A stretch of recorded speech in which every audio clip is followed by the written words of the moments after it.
হরি ওম।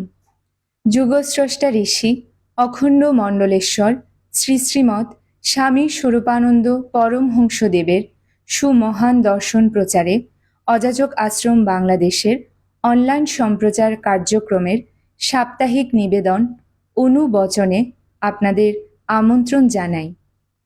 আজ অখণ্ড সংঘগুরু শ্রী শ্রীমৎ স্বামী স্বরূপানন্দজির অনুপম নির্দেশের আলোকে বক্তব্য রাখছেন শ্রীমৎ যুগল ব্রহ্মচারী মহারাজজি, আশ্রম প্রধান, অযাচক আশ্রম, বাংলাদেশ। ওম শ্রী গুরবে নমঃ। ওম শ্রী গুরবে নমঃ। ওম শ্রী গুরবে নমঃ। অখণ্ড সংঘগুরু অখণ্ড মণ্ডলেশ্বর শ্রী শ্রীমৎ স্বামী স্বরূপানন্দ পরমহংসদেবের রাতুল চরণে ভক্তিপূর্ণ প্রণাম। অখণ্ড মণ্ডলেশ্বর শ্রী শ্রীমৎ স্বামী স্বরূপানন্দ পরমহংসদেব তিনি সমগ্র জগতের সকল সম্প্রদায়ের মানুষের জন্য, ভক্তগণের জন্য প্রেমের বাণী বহন করে এনেছিলেন। সনাতন ধর্মের বিভিন্ন গুরুত্বপূর্ণ বিষয় যা দীর্ঘদিন উপেক্ষিত ছিল, অবহেলিত ছিল, তাকে তিনি সুনির্দিষ্টভাবে তুলে ধরেছেন এবং তার মীমাংসা করেছেন, তার সিদ্ধান্ত দিয়েছেন। বিভিন্ন ধর্ম মানুষের কল্যাণ বার্তা নিয়ে এসেছে, সনাতন ধর্ম এসেছে। বর্তমান যুগের একটি গুরুত্বপূর্ণ জিজ্ঞাসা, সনাতন ধর্ম কি একেশ্বরবাদের অনুশীলন করেছে না বহুদেববাদের অনুশীলন করেছে? আজ বিষ্ণুময় স্বীকৃত যে আব্রাহমীয় ধর্ম তথা খ্রিস্টীয় ধর্ম, ইসলাম ধর্ম, ইহুদি ধর্ম, এই ধর্মগুলো একেশ্বরবাদের অনুশীলন করেছে। সনাতন ধর্ম সাধারণভাবে এটা প্রচলিত যে সনাতন ধর্ম বহুদেববাদী ধর্ম। স্বামী স্বরূপানন্দ কিন্তু এই বিষয়টি নিয়ে সুনির্দিষ্টভাবে তার সিদ্ধান্ত দিয়েছে। সনাতনী ঋষিরাই সম্ভবত পৃথিবীকে সর্বপ্রথম জানিয়েছিল যে ঈশ্বর আছে, তিনি এক, তিনি অদ্বিতীয়। একমেব দ্বিতীয়ম, তিনি যে এক এবং অদ্বিতীয় সনাতনী মনীষা, এই সত্যকে একটি শব্দে প্রকাশ করেছিলেন, জগৎকে শুনিয়েছিলেন। একের অস্তিত্ব একটি শব্দে প্রকাশ পৃথিবীতে সম্ভবত আর হয়, সে যা হোক। কিন্তু সনাতনী ঋষিগণ তারা ছিলেন উদার, সকল মত পথকে তারা সম্মান করেছে। সেই ঈশ্বরকে আমি কোথায় খুঁজে পাব? ঈশ্বর কি কোনো নির্দিষ্ট কোনো লোকে আবদ্ধ থাকেন? সনাতনী ঋষিরা বললেন, ঈশাবাস্ত্বমিদং সর্বম ইয়ৎকিঞ্চ জগতিয়াম জগৎ, তিনি সর্বত্র বিরাজ করেন, তিনি সবকিছুর মধ্যে আসেন। এবং এই যে জগৎ, এই চলমান জগতের সবকিছুর মাঝেও তিনি আছেন, যদিও তিনি কোথাও আবদ্ধ থাকেন। এখন এই বিভিন্ন অস্তিত্বের মাঝে সেই পরমকে খুঁজতে গিয়ে ঋষিরা দেখলেন যে হ্যাঁ, প্রত্যেকেই যার যার পথে সেই পরমানন্দ লাভ করছেন।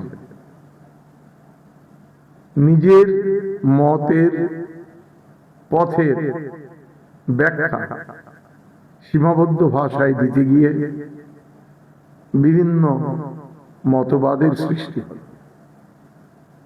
বিভিন্নভাবে সেই এককে প্রকাশ করা হল। প্রত্যেকেই স্বীকার করলেন যে সকলের মত সকলের পথই সত্য, এবং এই জন্যই তারা বললেন যে ভিন্ন ভিন্ন পথে এই যে উপলব্ধি সবই হচ্ছে সেই একেরই উপলব্ধি। তার জন্য তারা বললেন এক বিপ্রা বহুদা বদন্তি, একেরই ব্যাখ্যায় বিভিন্ন মত পথের সৃষ্টি হলো, কিন্তু লক্ষ্য এক। যদিও এটা তাত্ত্বিক ভাবে এখনো সকলে স্বীকার করে যে একেরই আরাধনা ভিন্ন ভিন্ন ভাবে হয়ে থাকে, কিন্তু বাস্তবে আমরা কি দেখি? যখন একই পাড়াতে 10টি মন্দিরে 10টি উপাস্য, অথবা একই মন্দিরে 10 জনের পূজা হচ্ছে, তখন কিন্তু সেই প্রকৃত এক উপকৃত হয়ে যাবে। মানুষের ভাষা, মানুষের উচ্ছ্বাস এভাবে এককে ছেড়ে বহুর পানে ছুটে গেল। উচ্ছ্বাস, আবেগ এর মূল্য মানুষের জীবন আছে, কিন্তু উচ্ছ্বাসের অনেক দোষ। প্রকৃত ভাবকে উচ্চ রেখে ভাষার চিত্ততোষক রসকে বহু গুণে প্রকটিত করে দেখানোই উচ্ছ্বাসের ধর্ম। পরিচ্ছন্ন পর্যাপ্ত মুষ্টিমেয় শব্দের মাধ্যমে প্রকৃত ভাবকে যেখানে প্রকাশ করা সম্ভব, সেখানে উচ্ছ্বাস সাহিত্যিক ধর্ম বিশিষ্ট দুনিয়ার কত উপমা ও তুলনা সমাবেশ করে মূল ভাবকে নানাবিধ অলঙ্কার আদির জঞ্জালে ভারাক্রান্ত করে এবং আসল ভাব মস্তবত শব্দ রাশির তলায় চাপা পড়ে মরে পৌঁছতে আরম্ভ করে। এভাবেই বহু আমাদের সমাজে আসন গড়ে নিল। সেই যে মূল ভাব এক, তাকে কিন্তু আমরা ভুলে গেলাম। ভাবের যখন হয় রে অভাব, ভাষার তখন আসর জমায়, নফর যখন হয় রে নবাব, উজিরের সে মাইনে কমায়। এই বহুর পিছনে ছুটতে গিয়ে আমরা এককে ভুলতে বসেছিলাম। স্বামী স্বরূপানন্দজি সুস্পষ্ট ভাবেই বললেন যে সাধন জীবনে যদি সাফল্য লাভ করতে হয়, মূল সত্যে যদি উপনীত হতে হয়, তবে একনিষ্ঠ সাধনের প্রয়োজন। এই যে বারবার একজনের মত পথের পরিবর্তন, এর দ্বারা মূল ভাবকে, মূল সত্যকে আমরা কখনোই লাভ করতে পারব না। স্বামী স্বরূপানন্দজি তিনি সুস্পষ্ট ভাবে বলেছেন যে যে কোনো পথে নিষ্ঠার সঙ্গে লেগে থাকলে পরম সত্যে উপনীত হওয়া যায়, কিন্তু যে বারবার মতের পরিবর্তন করবে, যে বারবার পথের পরিবর্তন করবে, সে সারা জীবনেও অথবা লক্ষ জন্মেও কখনো মূল সত্যে উপনীত হতে পারবে না। এই জন্যই তিনি বারবার বলেছেন যে সাধন যে করবে তাকে একনিষ্ঠভাবে সাধন করতে হবে। দৃশ্যত বহু জনের স্বীকৃতি শুধু নয়, দৃশ্যত বহু পথের অনুশীলন মানুষের জীবনে হয়তো সাময়িক উদারতার পরিচয় হতে পারে, কিন্তু সাধন জগতের সুফল যদি লাভ করতে হয় তবে অবশ্যই একনিষ্ঠ হতে হবে। যে কথা আমরা শ্রীমদ্ ভগবদ গীতায় শ্রী ভগবানের কণ্ঠে শুনেছিলাম, সর্বধর্মান পরিত্যাজ্য মাম একম শরণং ব্রজ, যত মত তত পথ, এটা উদারতার অনুশীলনের আহ্বান, কিন্তু সাধকের জন্য একই পথ। সেই এক পথের মধ্য দিয়েই আমরা আমাদের লক্ষ্যে পৌঁছব।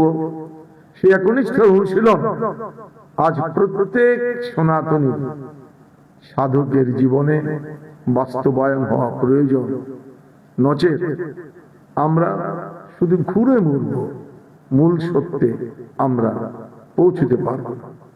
স্বামী স্বরূপানন্দজি সকলকে সম্মান করেছেন, যার জন্য তিনি বলেছেন যে জগতের সকল সম্প্রদায় আমার, আমি জগতের সকল সম্প্রদায়। কিন্তু আবারও বলেছেন যে শান্তি যদি পেতে চাও, সত্যকে যদি লাভ করতে চাও, তবে এক পথে চলতে হবে। হরি ওম।